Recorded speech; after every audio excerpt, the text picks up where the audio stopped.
So now I'd like to introduce our special guest, or one of our special guests today, Biden co-chair, Congresswoman Lisa Blunt Rochester. Congresswoman? The DNC and all the staff that put together this innovative, creative, and substantive convention. I also want to especially thank the Biden team.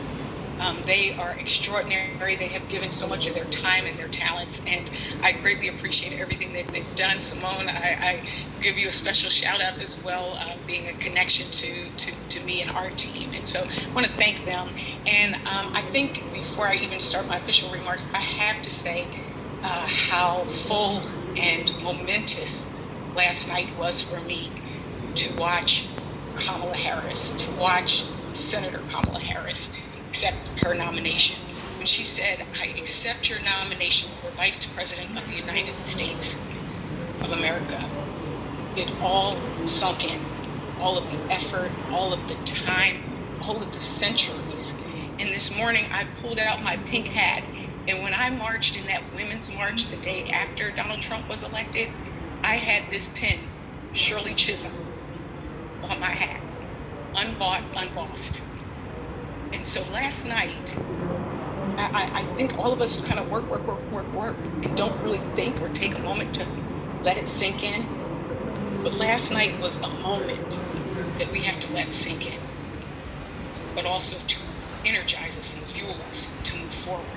And that's why tonight is so exciting and so special, because tonight's theme of America's Promise, and to hear from Vice President Joe Biden, is going to be a whole another level of special. I've known Joe Biden for almost 40 years. He's a friend of my dad's. My sister worked for him. My family has known his family, and he has been personally to me a great friend and mentor. He has what we've all known, decency and integrity, and he does everything that he does with a singular, unrelenting passion to make the lives of those around him better. He's been tested, personally and professionally. He's confronted devastating loss, finding purpose in the darkness and inspiring others along the way to do so as well. And I can speak from experience, because when my husband unexpectedly passed away at the age of 80, Joe believes in the power of the American spirit, the power to overcome anything and everything. And as he often says, the American people have never, ever let us down, and they never will. We are in difficult, dark times, but with Joe Biden leading us, we will conquer any challenge. When I gave my remarks the other day, I started off by saying, in a history class in the future, children will be learning about this moment that we're in today, and that they'll be learning about our pain and our grief and our worry, but that they will also be learning about a man named Joe Biden, who helped restore dignity and decency to our government and integrity to our democracy. And they'll learn about how we, as individuals, as a collective, as a united party and people, conquered a pandemic, stood up against racial injustice, and also worked to build our economy back better. And they'll learn about his leadership and how he gave that young generation that was focused on last night a fighting chance. I will just end by saying that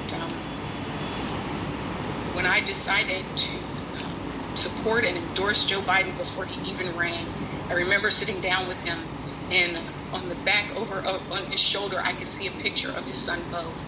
And in that moment, I knew that he stepped up because he had just seen what happened in Charlottesville. He knew that he could still serve and that he still had purpose, but that he cared about our country and he cared about the world. And I will never forget that moment. I am grateful to him for stepping up, and I knew that of all the incredible candidates we had across that platform, Joe Biden was the one to unite us, from Harlem to the heartland. He was the one to unite us, and we need that now more than ever. I was fortunate to serve on the VP selection committee with an incredible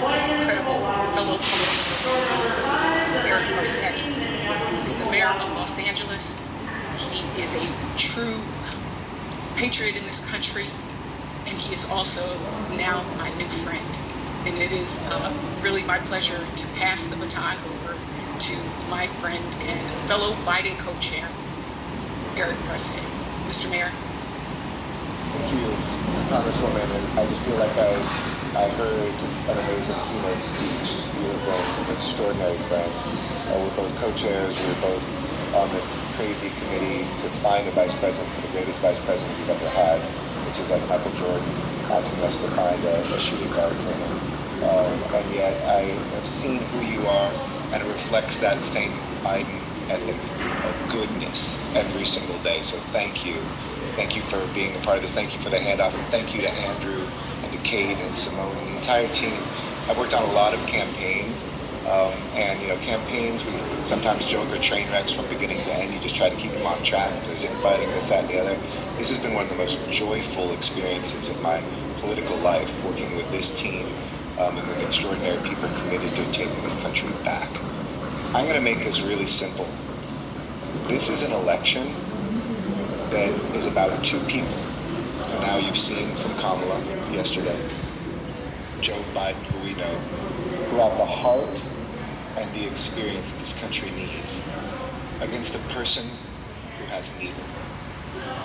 And that lack of heart that we feel, the missing empathy from the White House, is literally killing people.